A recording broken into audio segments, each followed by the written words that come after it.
Assalamualaikum warahmatullahi wabarakatuh. Kami dari kelompok 3 Fikih Mawaris Dasar akan membahas tentang sebab, rukun, syarat, dan larangan mawani atau pewarisan dalam Islam.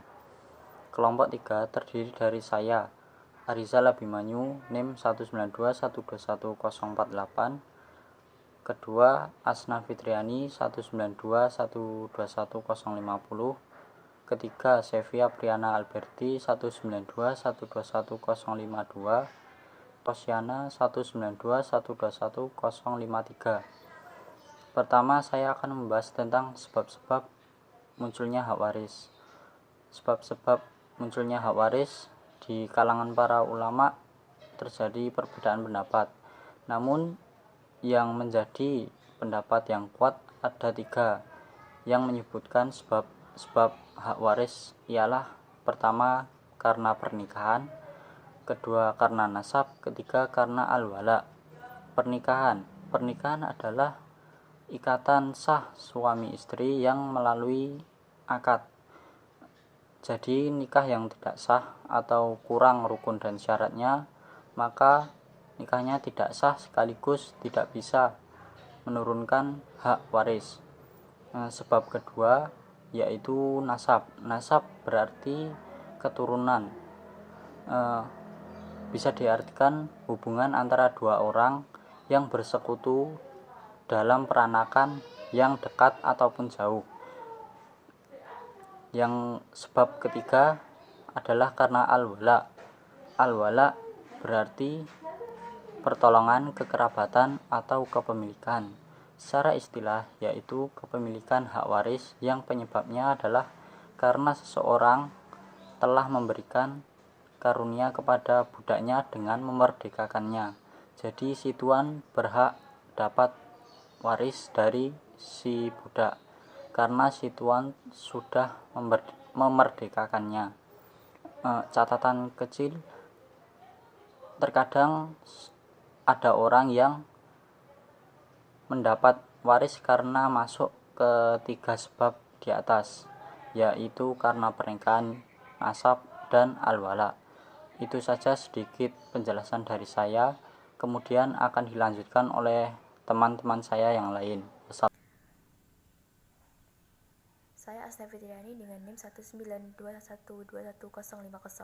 Di sini saya akan menjelaskan materi mengenai rukun-rukun mawaris. Untuk terjadinya sebuah pewarisan harta, maka harus terpenuhi rukun-rukun waris. Bila ada salah satu dari rukun-rukun tersebut tidak terpenuhi, maka tidak terjadi pewarisan. Menurut hukum Islam, rukun-rukun waris ada 3 macam. Yang pertama, itu ada muwaris atau pewaris. Menurut hukum Islam, muwaris adalah orang yang telah meninggal dunia dengan meninggalkan harta warisan untuk dibagi-bagikan atau pengalihan harta kepada para ahli waris. Yang kedua, ada waris atau ahli waris. Menurut hukum Islam, waris itu adalah orang-orang yang berhak untuk menguasai atau menerima harta peninggalan pewaris dikarenakan adanya hubungan kekerabatan dengan jalan nasab atau pernikahan. Hubungan hak perwalian dengan muwaris juga. Rukun yang ketiga itu ada maurits atau harta waris. Menurut hukum Islam, maurits ini adalah harta benda yang ditinggalkan pewaris, baik berupa uang, tanah, dan sebagainya. Harta peninggalan ini disebut juga dengan tirkah atau turats. Itu tadi sedikit pembahasan mengenai rukun-rukun dari mawaris.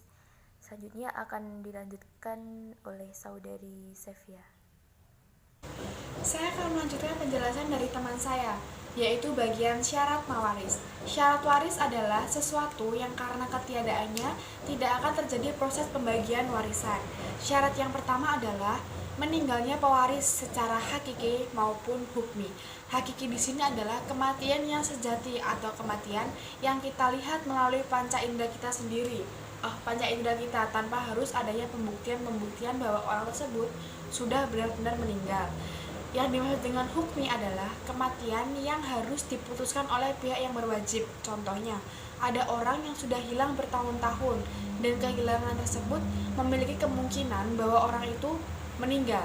Lalu ada pihak yang berwajib yang sudah memutuskan bahwa orang tersebut sudah meninggal, maka orang tersebut bisa diputuskan bahwa sudah meninggal dalam keadaan meninggal secara hukmi.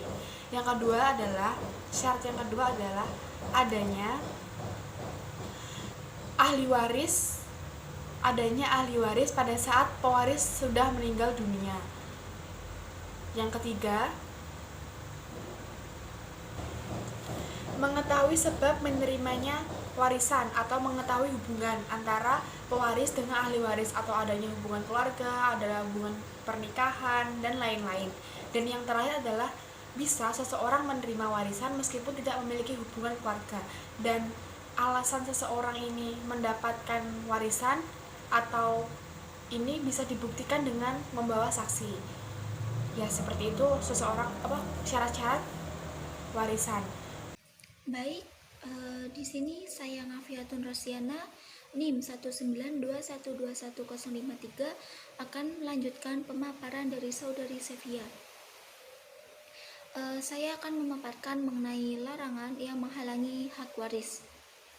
Untuk memperoleh hak sebagai ahli waris, seseorang harus terbebas dari beberapa hal yang disebut itu mawani'ul irs.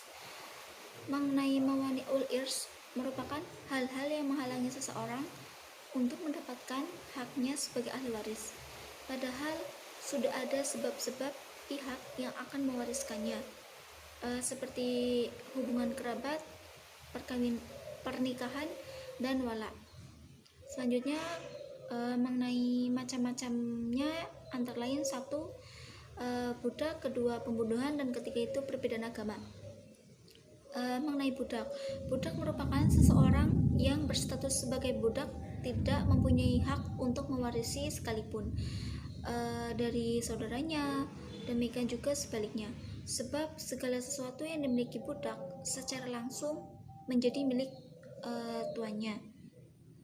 Kedua, pembunuhan itu apabila seseorang ahli waris membunuh pihak yang akan mewariskan, maka ia tidak berhak mendapatkan warisan. Hal ini berdasarkan sabda Rasulullah SAW, orang yang membunuh tidak akan mewarisi sedikitpun harta yang dibunuh. Dari Abu Hurairah juga meriwayatkan bahwa Rasulullah SAW bersabda, pembunuh tidak akan dapat mewarisi harta korbannya. Dari pemahaman hadis-hadis itu lahirlah ungkapan yang populer di kalangan ahli fikih yang sekaligus dijadikan sebagai kaidah. Siapa yang berupaya memiliki sesuatu sebelum waktunya, maka dia tidak mendapatkan bagian dari sesuatu itu. Ketika itu perbedaan agama merupakan seseorang muslim tidak dapat mewarisi atau diwarisi oleh seorang non-muslim apapun agamanya. Yang dimaksud dengan perbedaan agama itu bahwa masing-masing dari pihak yang mewariskan hartanya dan pihak yang mewariskan harta saling berbeda agama. Demikian pemaparan dari kelompok kami. Apabila ada pertanyaan mengenai makalah kami, silahkan untuk bertanya, untuk didiskusikan. Billahi taufiq wal hidayah. Wassalamualaikum warahmatullahi wabarakatuh.